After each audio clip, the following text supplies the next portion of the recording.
So there's part 4, guys. It should be the last part. Hopefully we'll wrap this up here.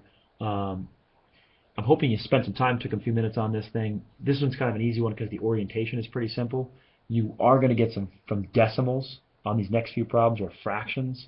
I think I show most of my answers as decimals on here because I was assuming you'd be using a calculator on here. So hopefully this first one, you're getting more comfortable setting up proportions. Here's how I would start this. 6 is the 10. There's my scale factor because it's the only pair of corresponding sides that are given, a 6 to 10 ratio. And yes, you can reduce this to 3 to 5 if you want. I'm going to make it simple and just keep it 6 to 10. 6 is the 10, and you could go 9 to h or 8 to z. You could use any of those possible sequences on there. Regardless of how you do it, hopefully you're doing this with 6 times h and 10 times 9, or this is 3 times h and 5 times 9, depending on your whether you reduce it or not. Showing it over here, you can use that 3 to 5 ratio. I'll show the same thing finding z using the reduced ratio, 3 to 5, using the scale factor, 3 to 5. So you could go this triangle being 3 and this triangle being 5. 3 is to 5 as 8 is to z, and hopefully that makes sense. You're doing small to big, small to big, small to big, 9 to h. 8 to z is small to big as well. A little cross multiplication. Hopefully you guys got 15 for one of those, and 13, I believe, 0.333333333, or 13 and a third. So you can either call that approximately 13.3, put a little bar over it to keep it exact, or call it 13 and 1/3. The other one hopefully wasn't too bad. You understand that the angles are congruent here. Those 50s match up on there.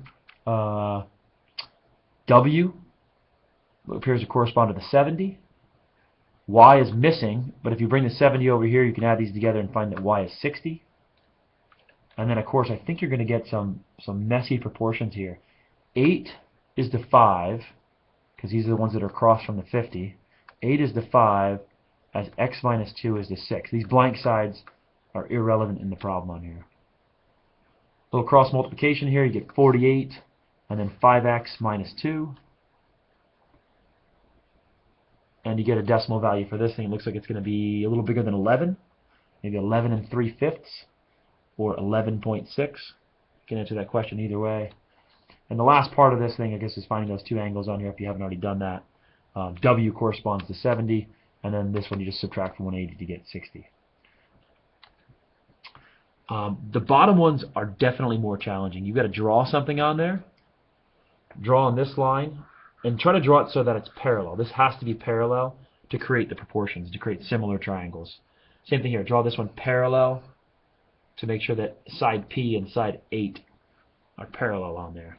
If they're not parallel, these proportions would not really work out. And they drawn to scale. Mine are pretty close, but they're not exact on here. I'm not implying that this has to be a right angle on here, so they're not necessarily to scale. This will be a little tricky for you. The most common mistake people will make is they'll try to set up proportions with 3 compared to 9. And the 3 does not correspond to the 9. So as you dive into these, I would work on these for a couple minutes, or pause it right now, work on them, and come back, and I'll show you some solutions on here. The 9, like I said a minute ago, doesn't correspond to the 3. Think about what the 9 corresponds to. Hopefully you come up with 12. The scale factor here would be a 9 to 12 ratio. And that's the only pair of sides you can get. You could say D corresponds to 20 because they kind of look like they're the hypotenuses. K does not correspond to 4. K corresponds to the sum of this entire side, which would be whatever the heck that is, plus 4. So here's what I would suggest some of your proportions look like. 9 is to 12. As D is to 20, that's probably an easy one to go and solve. And you cross multiply here, you get 180. Cross multiply here, you get 12D. You can work that one out. I'm going to use that same 9 to 12 ratio for the other one. Again, you could reduce this if you want and go 3 to 4 and make smaller numbers on here. And then I have this, might look like a weird proportion on here. K is to K plus 4. This is the short length to the longer length, the entire length of that overlapping triangle on there. And again, you can go 3 to 4 here if you want. Some cross multiplication. You should end up with these two values, 12 for K and 15 for D. I'm not going to show that because you guys are probably getting pretty good at the proportion side of this. The other one's kind of the same deal. Um, 8 corresponds to P, but you can't solve anything there. M is the side of this little blue triangle, corresponds to the entire long side here, which would be M plus 3. And that doesn't help you too much.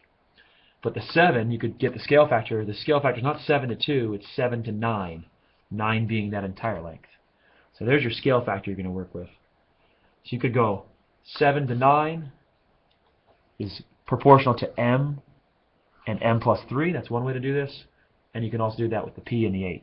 Because we're comparing sides of the triangles, not just length that we're given, actual sides of the triangles that correspond to one another. You should get 6 and 2/9 if you work that out. 6 and 2/9, which is 6.2222222222222. And then the other one, I don't know why I worked it backwards here. I did 9 is to 7. And if I did it backwards like that, it would be M plus 3 to M. Just showing you there's more than one way to set these up. I could go big to small, and then this would be the big to small on the top sides there. I think if you work that out, you end up with 10.5. So hopefully those make sense, guys. The last one on there, at this point, you should be able to do hopefully comfortably. And hopefully you look at this and you go, and you're going to get a draw line on your paper here, a parallel line that almost looks vertical here, parallel to this side, which allows you to have corresponding angles, and some similarity going on here. Find X and Z. Again, you might want to pause because I'm going to zip through this pretty quickly.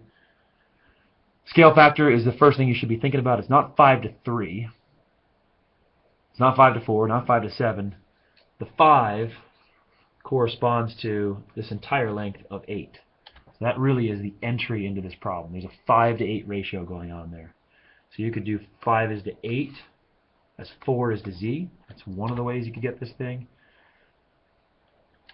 And you can work that out. And then you can do 5 is to 8 as 7 is to this entire thing, 7 plus X. And I have it switched around here. Oh, so I guess I'm showing this more than one way here. You could do this various ways.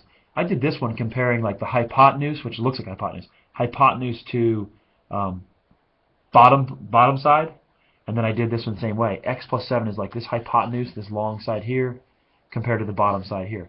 As long as you're doing 7 times 8 in your proportion, and then 5 times X plus 7, you should end up with the same result as anyone else on here. So that should be 4 1/5, or 4.2.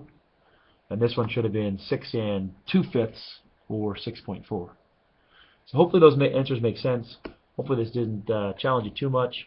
There is the rest of that packet to work on that I gave out on Friday. You don't need to know this page number here, but one page of that packet came from problems from the textbook. So if you want to try to check answers, I believe this is the sequence of problems that I chose to work on.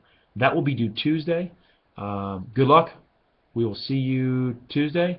Be ready for some serious winter carnival.